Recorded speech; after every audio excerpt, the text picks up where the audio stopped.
hear us? Yes? Lovely. We thought we might start just by giving a sort of rough introduction to the sorts of areas that we're going to cover. Hopefully not too much on butts, but anyway. And I thought possibly I could kick off by reading a tiny paragraph. I'm not going to be a bore. Reading a tiny paragraph from my second book, which is called The Ministry of Thin. And it was all about how women's bodies are basically being kind of harangued into being thinner, slimmer, younger, tauter, tighter, blonder, all of this stuff. And it's happening a lot in the UK, and I'm sure it's happening a lot over here as well. And I got really, really angry about it and really worked up about it and did about a year or two's research and just decided this was no good and we shouldn't accept it and we have to hit back. So I thought I'd read you just literally a few lines to get us into the mood of like kicking out of the patriarchy and all of that. I sometimes wonder if aliens landed on planet Earth, what they would make of the human rules of attraction. Why should some parts of the female body be plump and pert, breasts, for example, and bottoms, while other parts of the female body should be skinny, thighs and arms, and other parts should be rock hard and toned, stomach and legs, for example? Why must we have abundant hair all over our heads, but not a trace of hair on our bodies? Wouldn't the aliens find it strange that blonde hair is deeply desirable, whereas white hair is considered disgusting? Strangest of all, why is thinner considered better? Why is taking up less space in the world, starving our bodies into 2 dimensions, seen to be a sign of power and success? So I don't know if that resonates with any of you, but if you stop to think about how women in particular are given these arbitrary rules and how we absorb them, really, it's a really interesting situation, problematic situation, I think, that we've got ourselves into. And it's really lovely to be here with Rujuta, not only because of all the amazing things I've heard about her and her wonderful books, but also to have your perspective on this from the other side of the world. Well, first of all, thank you so much to everyone for coming out here on a Sunday afternoon, because I do know that in India what we like to do is eat a big lunch and then sleep out all our Sunday afternoon and then worry about Monday morning the next day. But thanks a lot for coming out, and thank you, Emma, so much for reading that out. It's beautiful. It very much resonates with what I feel, and it in fact reminded me of my time in Sydney once, because when you live in India, you somehow feel that the West is probably going to be much more liberal when it comes to women and what it wants out of women. And then I was reading a Sunday newspaper in Sydney, and the newspaper carried a long article on how a 40-year-old woman was expected to look like a 25-year-old, but it was okay for a 40-year-old man to look exactly like a 40-year-old man. So he could be, thank you. So he could be bald and he could have a paunch, but somehow a 40-year-old woman should have, flowing hair on her head and none on her armpit, like you said, and a skinny waist.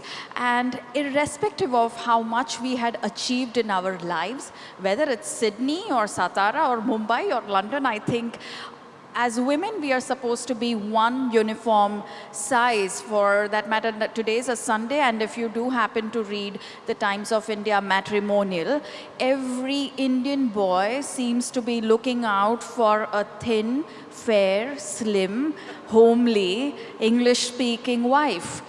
So all Indian men want the same woman, and all men across the globe want the same woman again. So I think it's very boring, and as women, I guess we would be truly liberated if we accept ourselves the way we are. Not just accept, but actually look at ourselves in the mirror and only find ourselves to be beautiful and healthy and nothing lesser than that.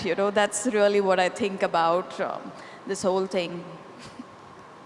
And so much of that is absolutely, it goes for London as much as it goes for Mumbai, as much as it goes for Sydney. And particularly what Rujuta said there about men and women and the differences. Again, in the Ministry of Thin, I write a lot about how, say, a man going grey, you know, the term silver fox, think of Michael Douglas, think of Brad Pitt, think of any of these men who are going grey at the temples. And actually, you know what? It's pretty sexy. It's a sign of wisdom, maturity, gravitas. It gives them power, really, to have a little flecks of silver. Whereas women, I mean, the relentless schedule of dyeing and touching up and plucking and whipping out whiskers from here, there, and everywhere. And I have female friends a little bit older than me who talk about their beards and talk about their witches' whiskers and all of this stuff. And the other thing about women's bodies, as you were saying, is that not only is a 40-year-old woman expected to look, in my opinion, like a prepubescent girl. That's effectively, well, it's funny, but it's not. That's effectively what the look is.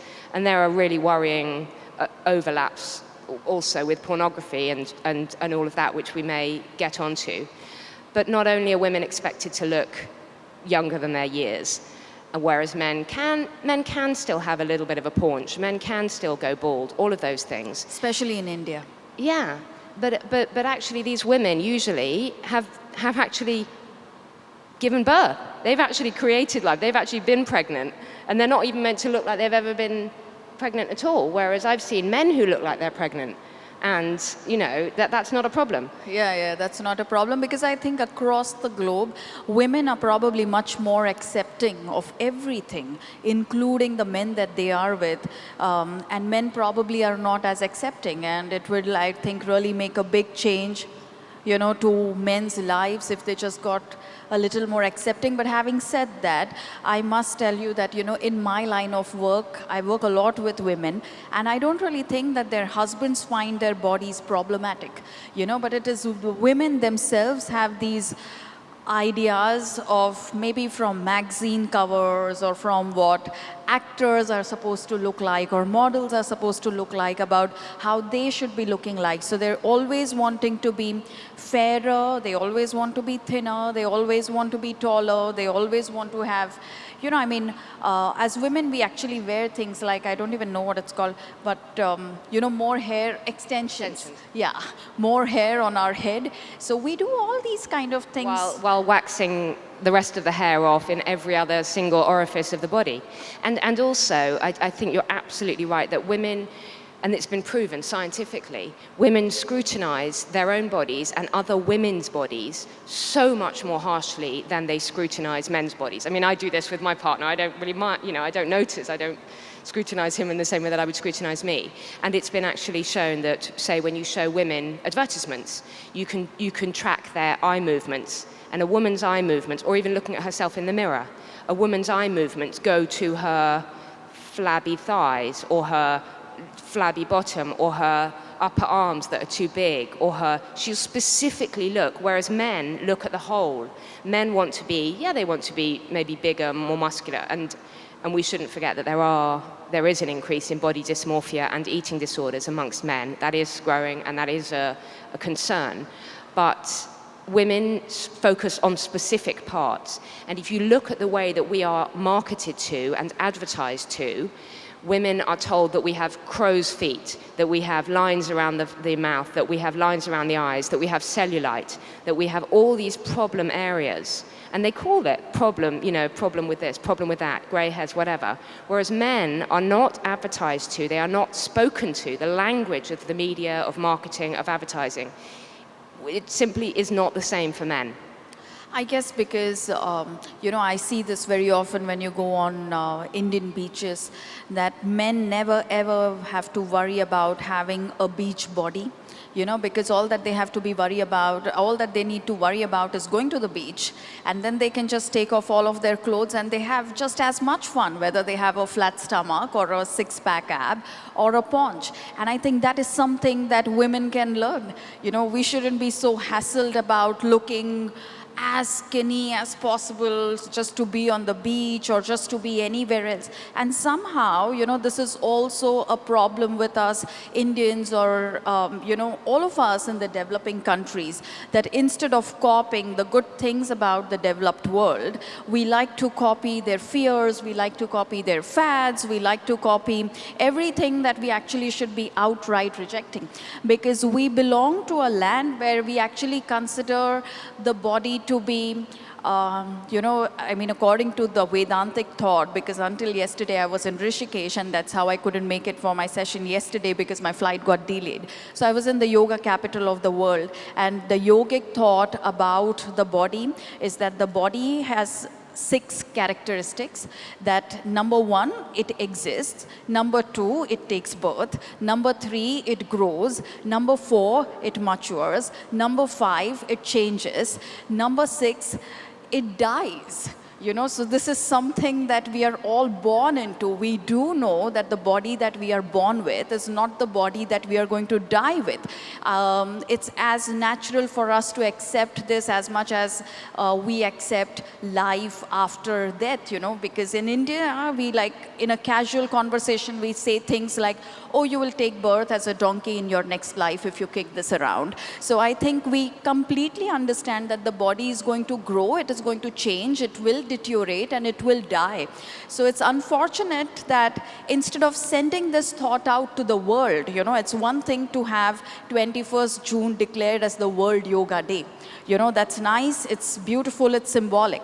But in daily life, if we don't understand that the body is going to change, it is not going to look like what it looked like 5 years later. So every time we look at a Facebook memory, we should not be dying in shame. We should be celebrating the fact that the body is constantly changing, evolving, and eventually it's going to die.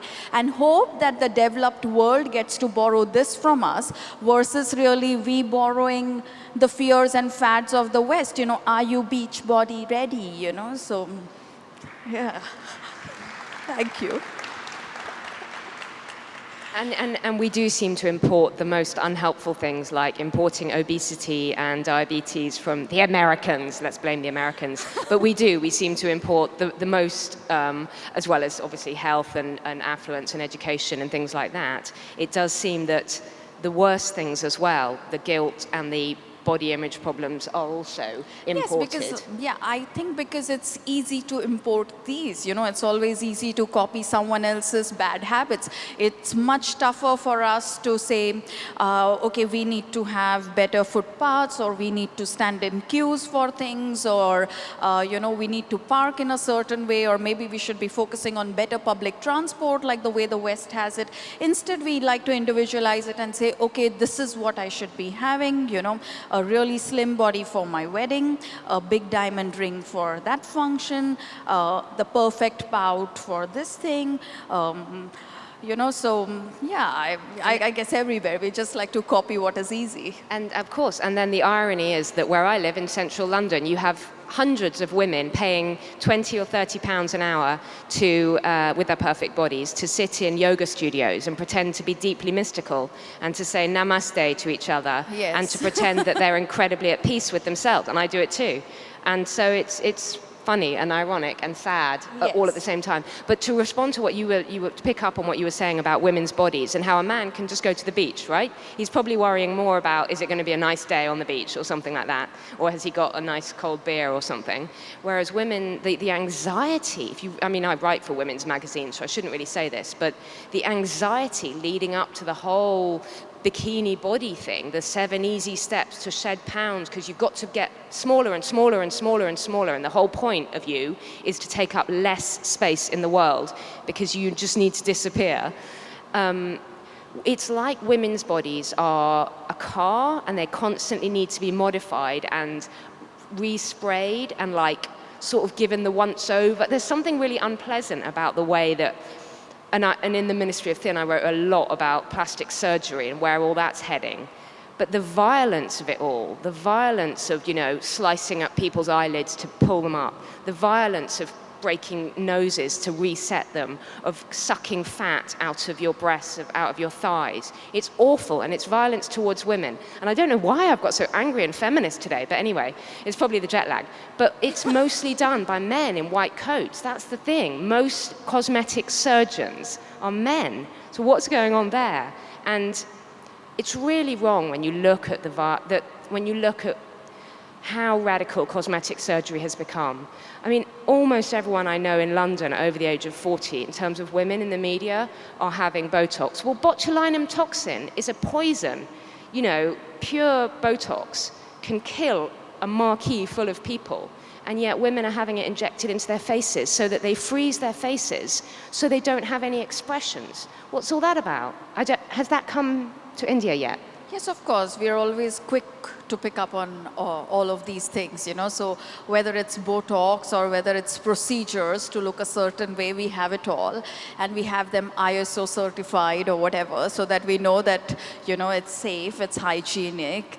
But yes, I think, you know, education about the body, if it's something that is taught to us in school, then it will become much more easier for us to accept that we are not going to look like today, like the way we will look 5 years later or 5 years earlier.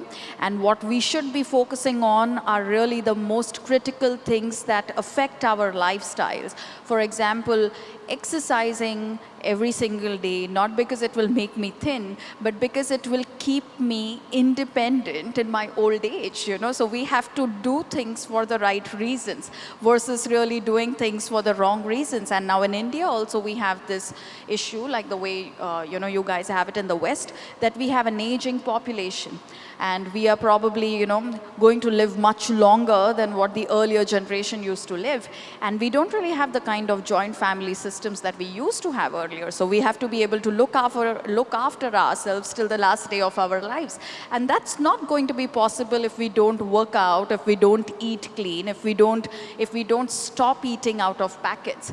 So we should be working out, eating right, doing the right thing, sleeping on time, not because it will make me thinner, but because it makes me more independent, it makes me stronger, it makes me healthier, and therefore also happier. And once I'm healthy, I'm happy to accept that my body is going to change, that there are going to be lines and there is going to be graying and wrinkling, because without the only people who don't gray and wrinkle are the ones who are already dead. If you're alive, you're going to gray, you're going to wrinkle. It's problematic, though. It is problematic because we say it, and are we actually going to do it? I'm just wondering. It is the thing that we need to aim for, and I don't want to put you on the spot by saying, would you dye your hair? But I don't welcome the idea of going grey. No, you can, because, you know, a part of me is going grey and I haven't dyed it. Well, it doesn't show. Yeah, and when it shows, I want to never ever dye because I'm happy to look my age. But that's what I mean. We do need to sort of walk the walk, as it were, and as well as talking the talk.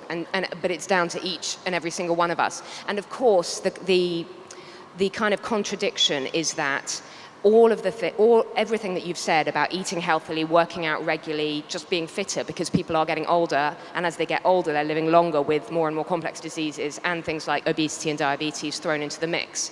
So, I mean, in the UK, for example, we have people living into their 90s and into their hundreds, which is wonderful. My dad's 89. I welcome this.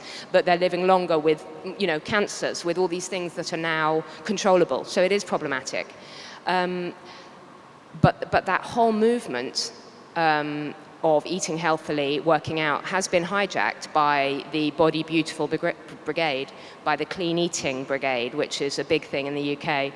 These people that say you have to eat goji berries and you have to spiralize your courgettes and you have to put everything through a blender and a mixer, and after your yoga session you have to go and have a super smoothie instead of lunch, and all of that stuff. It's out of control, and it's very expensive, and it's all a bit showy, and it's a long way from what you're talking about, which I think is mental and physical well-being, physical activity, and a sense of self-acceptance. True. Well, but I guess we have to accept the fact, you know, that the media, or if for that matter even messages that a fitness professional is taught or a nutritionist is taught, are things like learn to read nutrition tables, okay? Now, a learn to read nutrition tables is completely irrelevant in a land like India, because we are a land of where you can go to a bhaji or a sabzi market and, you know, just pick things up. We can pick up our groceries. We are lucky to pick up groceries from places which are not ultra packaged, you know, they're still not in malls. You can go to small markets and pick them up. So I often say to my clients that if it comes with a nutrition label, it's not worth eating. We have to be eating fresh, home-cooked food. We have to, you know, celebrate the fact that we actually still have nice kitchens and diversity in the way we are eating. And what will really keep us healthy is if we still keep the diversity in our food. For example, I think in India we must be having at least 1,000 types of dals. We have more than 2,000 varieties of rice. So at least people who have more than 2,000 varieties of rice, more than 1,000 varieties of dals, we again shouldn't be borrowing what you know, the big fads in the West and thinking quinoa instead of dal chawal sabzi. Because all that one does when one eats quinoa is that, you know, you're eating a local South American food, but now you're eating, but the rich of London, New York, Paris are doing it, and therefore the rich of Mumbai, Bangalore, Delhi are doing it. But I think sometimes, at least in our kind of countries, we need to take a break, a pause, and think, okay, they are copying someone, you know, from a poor country, and we are a poor developing country too. So we don't need to copy a poor country into a poor country. I mean, we have enough diversity in our food, and it's important that we retain it versus really losing it to fads. Yeah, and my latest book is called Positively Primal, and it's very much about what Rujuta is saying here, about eating local food and eating seasonally. And things like superfoods, where you're told that quinoa is better for you than rice. Well, not only does quinoa strip, as you say, South American farmers, and it becomes so they can't afford to eat their local crops anymore. We're also flying it halfway around the world. It's also completely unnecessary. There's a thing about superfoods in the UK, probably the same here, where blueberries are a superfood. Goji berries. Goji berries are a superfood. Acai, however you call them, acai berries are superfood. Avocados are a superfood. What about a carrot? What about an apple? Honestly, they are no less super. They are just as super, and we grow them in the UK. Carrots are super, you know. Apples are super, but they haven't got the marketing. They haven't got the superfood marketing label. All that a superfood is a food with a PR person behind it. That's all it is. Yes. So throw in all the flying and the air miles. It is completely ridiculous. And honestly, for me, to come here, I mean, I'm vegetarian. To come here and have things like lentils and dal cooked properly, just the most amazing country. And then I saw a McDonald's nearby. Guys, you don't need that. You really don't. And it's so vile. Yeah, you know, but the thing with food trends is that it's always like this, that the rich of one continent will copy what the poor of another continent are doing. So quinoa will go from South America to the West. And in India, you know, I mean, in the West, you have the poor people eating at McDonald's. In India, you have the rich eating at McDonald's. In fact, I think nowhere else in the world does McDonald's have a birthday area. But in India, they have a birthday area where rich people go with their children to McDonald's and they celebrate their birthdays and you get free meals. But in the rest of the world... And there are more McDonald's in Paris than in any other city in the world, which is ridiculous when you think about French cuisine. Yeah, wow. You know, but at least in Europe, not that UK is Europe anymore now, but at least in Europe... Let's not get into that. They would have, I mean, they have strict regulations in place about how you can advertise to children. But in India, we have no such regulation in place. You can say anything to a child. You can offer toys and chocolates. You can offer toys in toys with burgers. You can offer the promise to get taller or run faster with a certain health drink, or you can offer, or you can say that, you know, you will stand first in class if you eat this biscuit, and it's all okay. I mean, you know, on the one hand, we are a global population. We have the world at our fingertips, really, with the internet and digitalization. On the other hand, when it comes to regularization, we have nothing. You can actually sell us anything and we will buy it, as long as there's good PR. Yeah, exactly. And there's another irony here, which is, you know, as we're getting richer, as countries are becoming more and more affluent, more educated, better living standards, better quality of healthcare, we're becoming fatter, we're becoming more, you know, diabetes is spreading, which is a major problem, and we're becoming less happy. You know, I think British children are amongst the most depressed in Europe. That's really, well, obviously it's depressing. It's just they're really anxious and they're really sad. What's going on there? So we are doing something wrong. And I don't know how we're doing for time. I'm trying to look at her watch upside down. But I don't know what we're doing wrong. And it would be really interesting maybe to do some audience discussion or sure. questions. Would you like us to open it for a Q&A with the audience? Should we be doing that now? I don't know. It's 3:30 right now, but how much time do we have till quarter? In a half an hour? Okay, all right. So before we throw it open for... I mean, we could go on like this until midnight, but often people do have things that they want to share, and it's such a topical issue, because what are we doing wrong on both sides of the world? What are we doing wrong that's making us less healthy, not more? Right.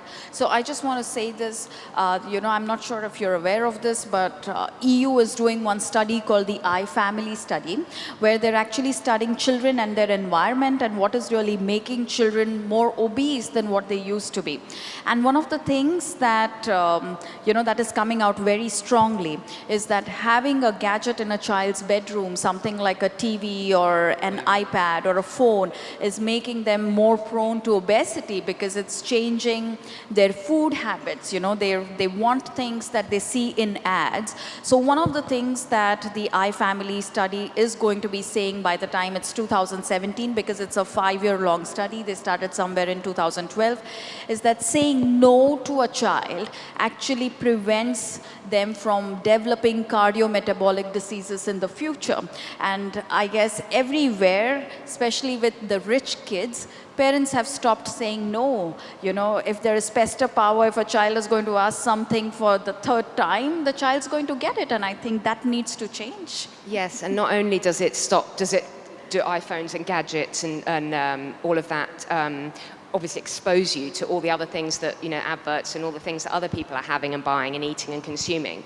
It also, people used to eat normal food, real food, but they also used to move. I mean, I think about like my parents' generation. They walked to work, they walked to the shops, they got the bus. You literally now, you can sit in your house and just on a tap of a button get your pizza to your door within minutes. So not only are you not cooking healthy food, Deliveroo, Uber, all of that stuff, they're huge in the UK. I'm sure they're huge here as well. But you're never really needing to do things. I mean, online shopping, of course, it's great and all of that, but if you think about, and then people drive to the gym and work out and feel guilty. I mean, why drive to the gym? Why not just go for a walk around the park? It's crazy the amount of replacement activity that we're doing, and obviously tablets and iPhones and everything are stopping us from just general daily activity. And actually people that move and are active in their daily lives are healthier than people that specifically go and do 20 minutes of, you know, spiritual yoga or working out.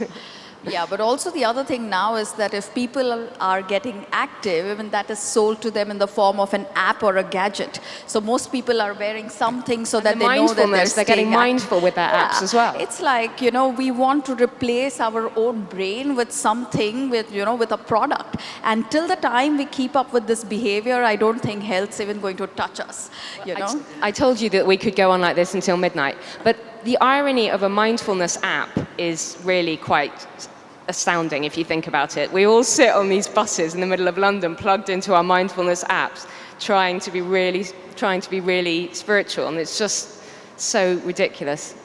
Yeah, I think, till the time we have our sensory organs that are working, our mind and intellect, till the time that it's working, we should use it because, if we don't use it, we will lose it.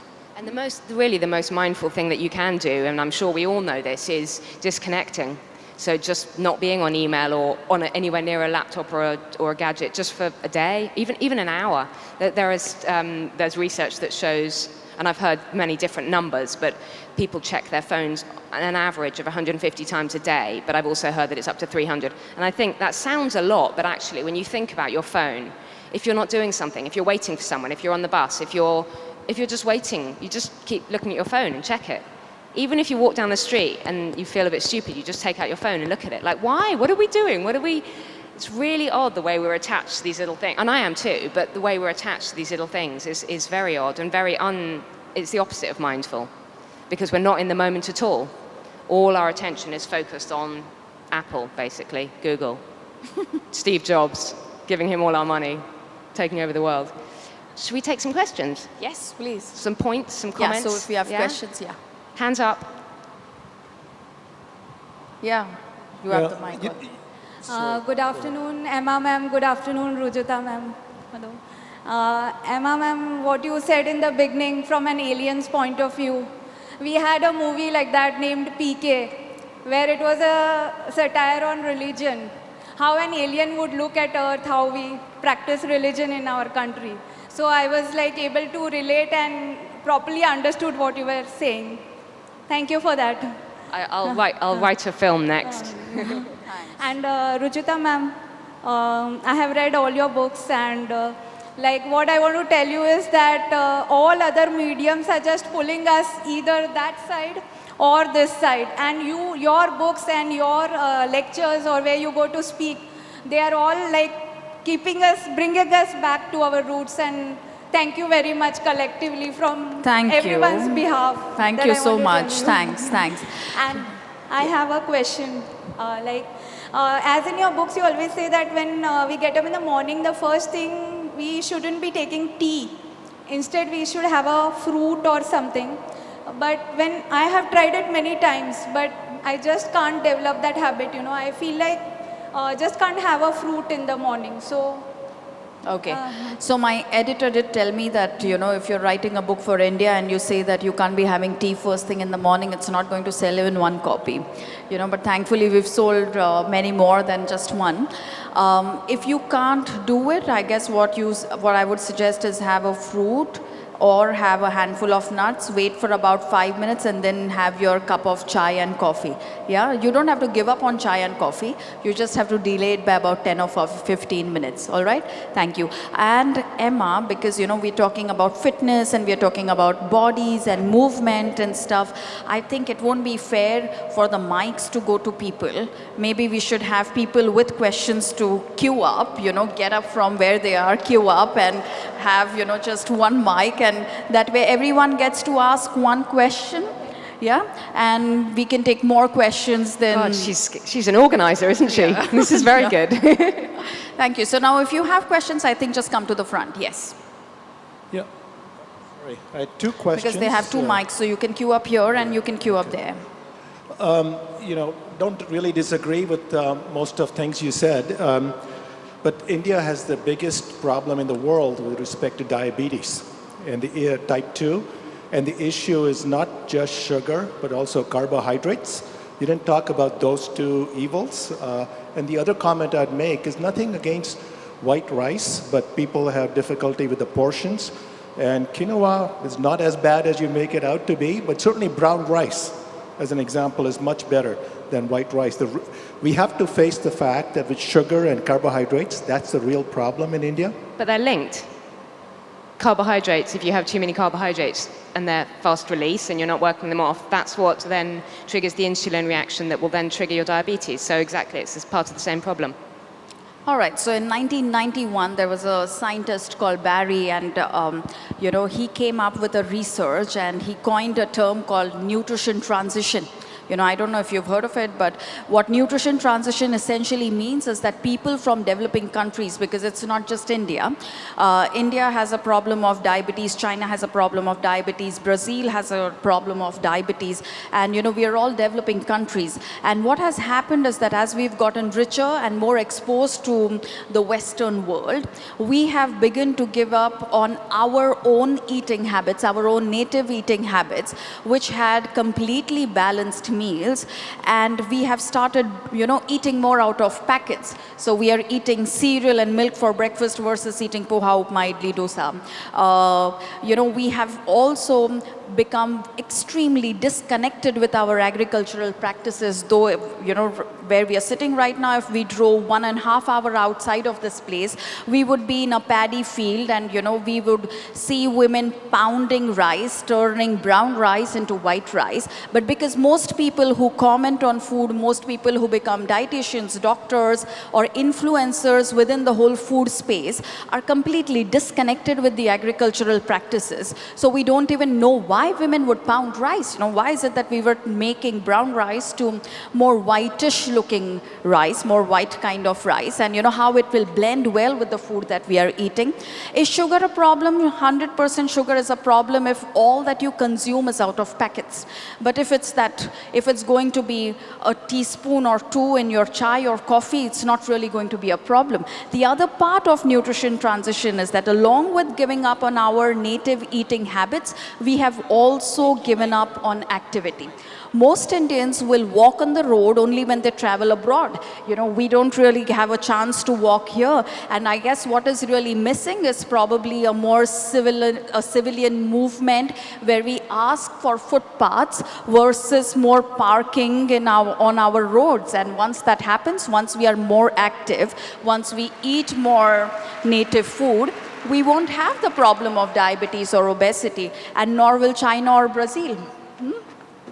Yeah, so maybe one question from you. Yes. Hi. My name is Sen, and I'm a scientist, but I have a more sociological sort of question. My question is, if you look, my question is related to the first half of the discussion where we're talking about body image and how men and women have differences in body image of what we expect of the other. If you look at the evolutionary baggage of how we sort of look at each other, I mean, women probably looked at men who would be able to bring home the bacon versus men are looking at women in terms of making better families and giving birth to more babies, so the virility factor and all that. But in today's day and age, where we are moving, where we have moved forward to, that women have stepped out of the kitchen and are going to do the same job that the patriarchal society man has been doing.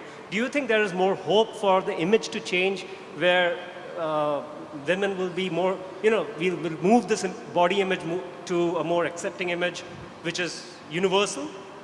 Yes, in that we're having this discussion today, and that when we say this stuff, that you guys are nodding in agreement. So in the fact that we're even discussing it, and that we all get that women are judged on how they look still, and that men are not yet as much. But interestingly, if you look at online dating websites, there's been lots of research into that. And what women still care about, do you know what it is? What women still really, they don't mind bald men, they don't mind older men, they don't even mind chubby men. What women still really care about? Anybody? No, it's not your smile, I'm afraid. Oh, romantic man there. Height. And so that's closely linked to genetics. A tall man is, genetically speaking, is a biologically good provider. Short men don't do well on websites. Whereas, well, that's not true with Salman Khan, Amir Khan, and Shah Rukh Khan. They're the most popular actors in India, so they're all short, and, all women out here, like including me, we would die to just get a selfie with them. So, sorry to cut you short. So I think that the male height thing is just an interesting hangover from when they were seen as and sort of checking that you get a good provider in that way. Yes, I also think that the change in body image will actually come when Indian women develop the mardangi to go in the kitchens and cook, because we have stepped out and we have started earning our bread and butter, but we still don't have men who come to kitchens and cook as much as we do. And once that happens, there will be better acceptance for our bodies, whether we are men or whether we are women. Yes, ma'am. Yeah, I have two questions, both of you actually. Can you hear me? Yes. There are two questions. One is that my generation of my parents, they ate very rich food, full of ghee and, red meat every day and all of that. And we go to the gym and we do a lot of these, health foods. But still, there are so many of us who get heart attacks at a very young age, whereas in that generation, up to 80 or 90, they had no heart attacks. Exactly the same. That's what I was saying. What could be the reason? And the second question is that for both of you, there are so many studies which keep changing. They'll say coffee is good for you. Then 1 month later, they say coffee is bad for your heart. Chocolates are good for you. Chocolates are bad. What are we supposed to do, actually? What do we rely on, as consumers?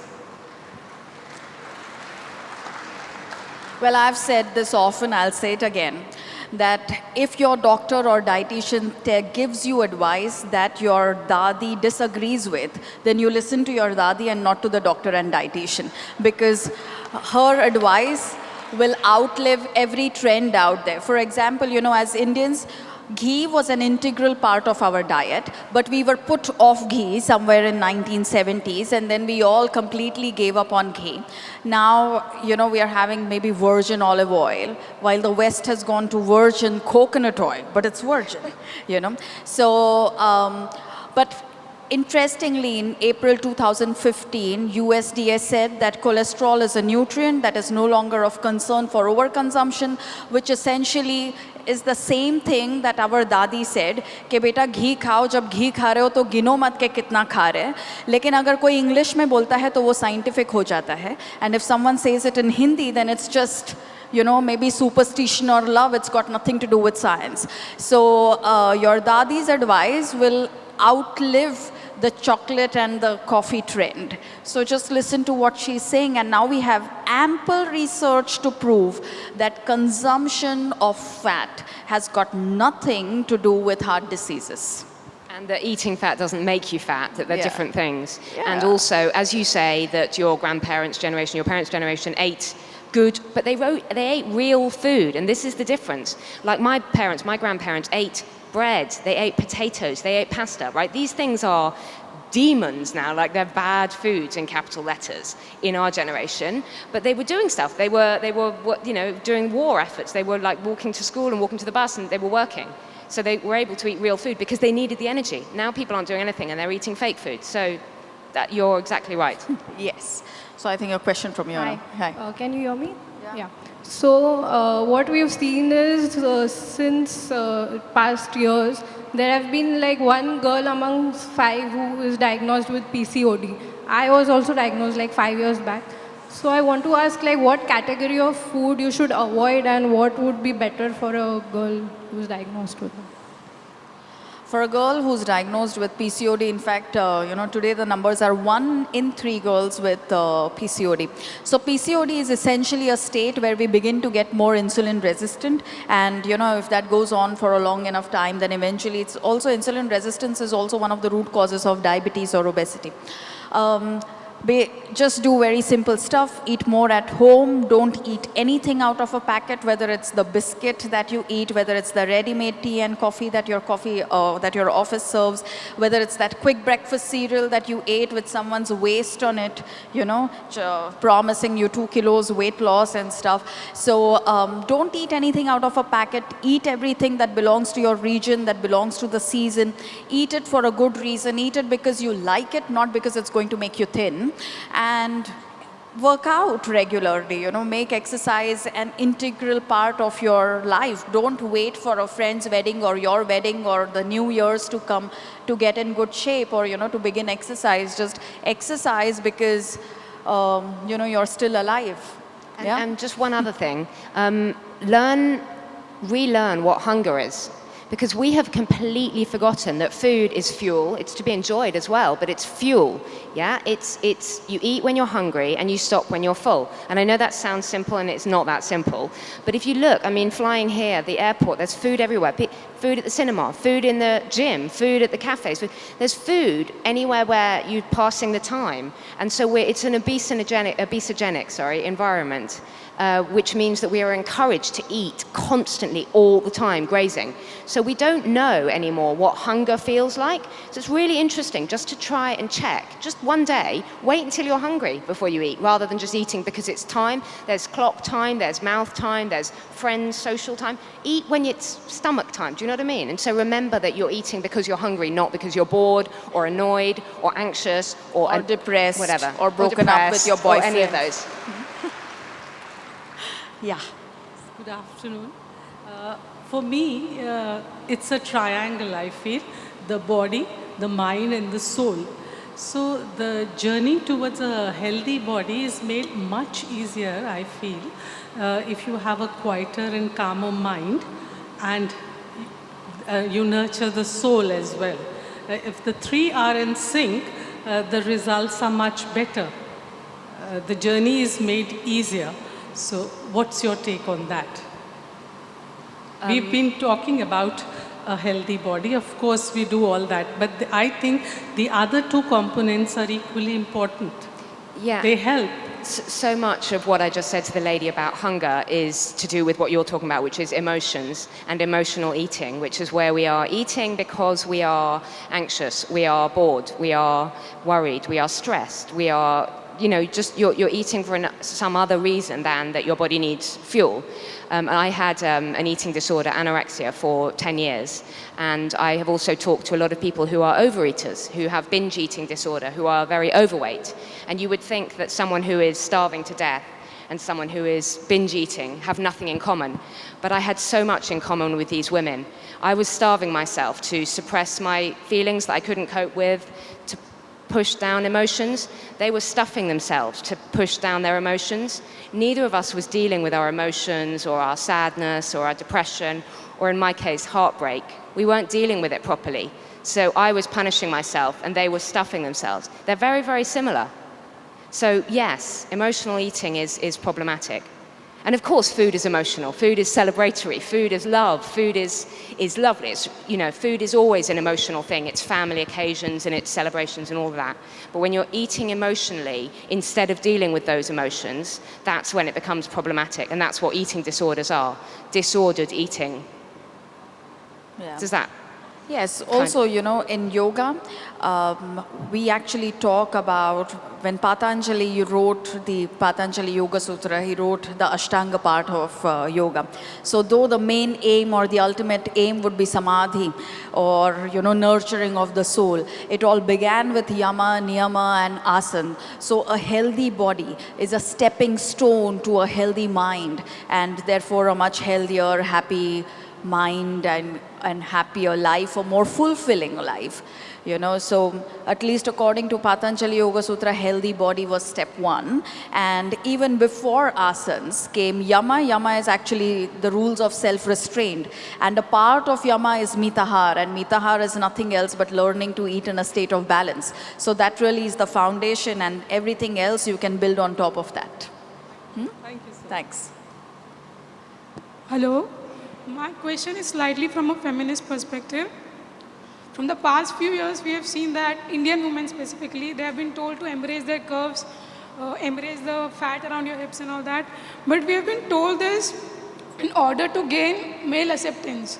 Because we have been told that Indian men always like curves. So we are required to gain acceptance of our bodies in order to get male validation. So what would you like to say about that? Again, it's this thing about women's bodies somehow being modifiable, that they should, you often see these headlines, oh, curves are back, and then, oh, skinny's back, as though women's bodies are literally fashion items to be changed according to the seasons, just like a new pair of jeans, or just dependent on what men are fancying that year. And that's so wrong, and that you're right. Why are people suddenly having implants in their bottoms when a year ago they were told that, the boyish figure was in? So everybody has a different body shape. Every woman has a different basic body shape. And, curves are fine and the other, anything is fine, but not in and out and changing all the time, because that's impossible. That's not how women's bodies work. Yeah, and again, like I said, the whole purpose of eating right and exercising has to be to stay healthy versus really to get more validation from other men. Also, when studies say that, Indian men like this better or that better, I don't even know which Indian man they're really talking to, because if you look at a regular Indian man, they are like regular Indian women. And, we get attracted to happy men. And I think an Indian man also gets more attracted to a happy woman versus a woman who is flat or curvaceous or anything else like that. Yeah. So don't listen to what they say because you don't even know who they're speaking for. They're trying to sell you stuff. Yeah. Thank you. Yeah, good afternoon. We have time, 5 minutes. Yeah. Yes. I want to know two things. How effective is food in fighting cancer and how effective it is in causing cancer? Because being a cancer survivor, I've been exposed to a whole gamut of thoughts. Some say don't have dairy, some say don't have sugar, some say have this, some say don't have this, don't. With the result, you've reached a point where you've started fearing food. And anything you put in your mouth, you feel that, is it going to help me or is it going to cause it? So what is the true picture? I'm really confused. Okay. We do know that there is a strong link between food and every disease out there, beginning with insulin resistance that leads to either obesity, diabetes, or cancer, because these are all now considered to be lifestyle diseases. Eating fresh, local, seasonal, and something that, eating it with a state of happiness, where you're grateful for the food on your plate is probably the best defense that we have against any kind of disease. And eating in fear, even if it was technically, let's say, cancer-fighting food, but eating it out of fear would make it into a carcinogenic agent. And other than that, other than food, we also have to fight things like pollution. We have to fight things like inactivity. We have to fight things like stress. So food does play a big role. And at least in my line of work, what I have seen is more and more people with cancer today than what they were just about 10 years ago. And most of them have at least one episode of crash dieting. It's either, in a period when they were getting married or right after, the birth of a second child, but at least one episode of crash dieting. So I do feel that anything that makes our body weak, whether it's stress or whether it's punishing ourselves with crash dieting, just makes us more prone to all kinds of diseases. So food per se does not cause or cancer? Where cancer is supposed to be multifactorial and you've survived it, so you know that what really helps is eating more wholesome food. And look at India and India's wisdom, we consider, the Panch Amrit in India is milk, ghee, curd, sugar and honey. And today we are taught that all of these are poisons. But then if you look at history, just think of what has survived much longer as Panchamrit versus, the 5 poisons in our life. And again, if we follow Mitahar, which is eating in a state of balance, and you eat your ghee and your milk and your honey and your sugar and your rice for the right reasons in the right proportion and stay active, sleep on time, then you can lead a disease-free life. Thank you so much. Thanks. Thank you. One last question. I'm going to miss my flight back to London, by the way. Yeah. I have 2 questions. What is your advice for kids who are studying overseas and living and eating dorm food all the time, who have no choice of cooking their food on their own and that kind of stuff? Yeah. I think we should teach our kids to cook before we send them abroad, so that they can learn to cook for themselves. And then, make the right choice between what's available there and what they've been eating here, so they have to learn that. Yeah, but still, And also eating healthily. People talk about junk food is cheaper and easier. It's not necessarily. It doesn't take that much to cut up some fruit or to have a fresh yogurt or to throw together a salad. Like, it doesn't have to be really, really convenient to eat crap. Does it? Sorry. And the other thing is coconut oil the best oil to cook your food? Well, if you're a Keralite in Malayalam, and you speak in Malayali, yes. Okay. Yeah, but otherwise in other regions of India, we have been eating nariyal pani and malai. We have ripe coconut. We eat coconut laddus. Virgin coconut oil is an import. I mean, that's how the West eats it because they don't really get fresh coconut. So we shouldn't be giving up the way we are eating coconut to copy someone else. So the best cooking oil for you is the region in which you live. So if you're living in Mumbai, it's going to be filtered groundnut oil, not virgin coconut oil. Mustard oil and ghee is also okay, right? Yeah, mustard oil or ghee, yeah, depending on where you come from. Yes. Okay, thank you. Are we out of time? Okay. Can I ask in That's Hindi, all, madam? folks. Yeah, Can I ask in Hindi? Of course. Okay, thank you. Madam हम यहाँ से जाते हैं, एक भाव लेके जाते हैं, तो वो भाव हमारे साथ रहने के लिए हमें क्या करना चाहिए? वो डिटर्मिनेशन रहने के लिए हमें क्या करना चाहिए? हर रोज़ अपने डिटर्मिनेशन का याद आना चाहिए. अच्छा. बस उतना ही काफ़ी है. यहाँ से हम भाव लेके जाते हैं, लेकिन वो भाव उसी तरह से हमारे साथ रहना चाहिए. हम लोग हमारे डायमंड इयरिंग का कैसा केयर करते हैं, वैसे ही अगर हम लोग हमारे भाव का केयर करेंगे तो रहेगा अपने साथ हमेशा. Okay. Sorry, I think we are out of time. Maybe we can meet you later backstage or something. And thank you so much for being such a patient and kind audience. And Emma, you were wonderful. Thank you. Yeah, thank you.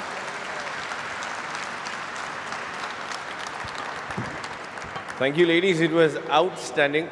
And as a matter of fact, I was in conversation with a couple of people from our team, and they said the question that they've asked has answered our problems as well. So I think it was a thing that everybody can take something out of it. Thank you very much for giving us your valuable time. Let's have a round of applause for our panelists. Thank you. Thank you.